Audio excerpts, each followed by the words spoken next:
So there was a king, and his name was Shibi. And he was such a king.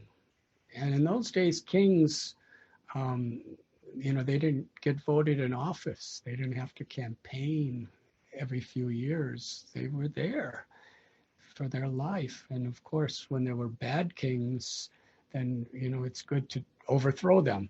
But when there were good kings, then everybody in the kingdom felt protected and empowered and valued.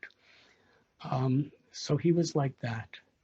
So one day, a pigeon, just a regular pigeon, apparently, came flying into his room and said, "Please protect me."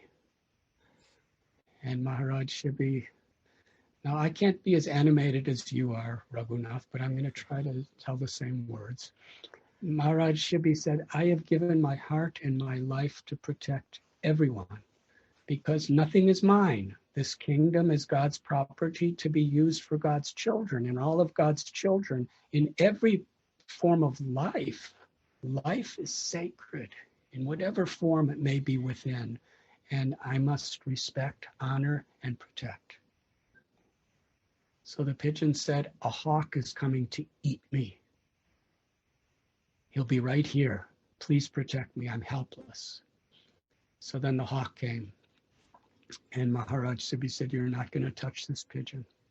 And the hawk said, "Well, what about me? I'm also a person, and I'm also a citizen, and I'm a hawk, and my natural food is pigeons. So you're protecting the pigeon. How are you protecting me?" So we cannot imitate these stories, but they're quite extreme. But they do teach us certain values that we can strive toward. So the king said, "Whatever is the weight of this pigeon, you can take from my body and eat it." So there was the scale, and the pigeon went on one part of the scale, and the king actually cut off part of his body and put it on the scale. And the pigeon weighed more, and he put more and more. And finally, the king sat on the scale, and he was exactly the same weight as the pigeon. That was a mystical thing. And the king said, "Please eat me.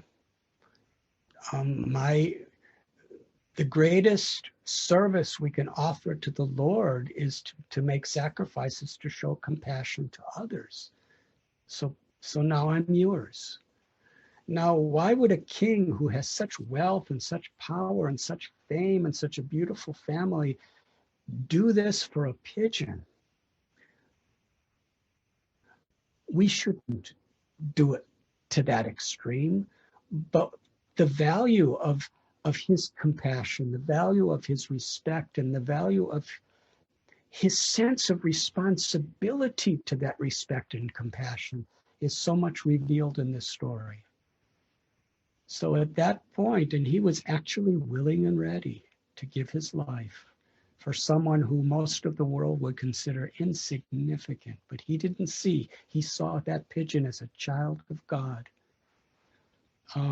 At that point, the pigeon and the hawk both transformed into devatas, very great enlightened beings. And they told Maharaj Shibi that we have done this just to show the world what it means to truly be compassionate. What are the real qualities of a leader?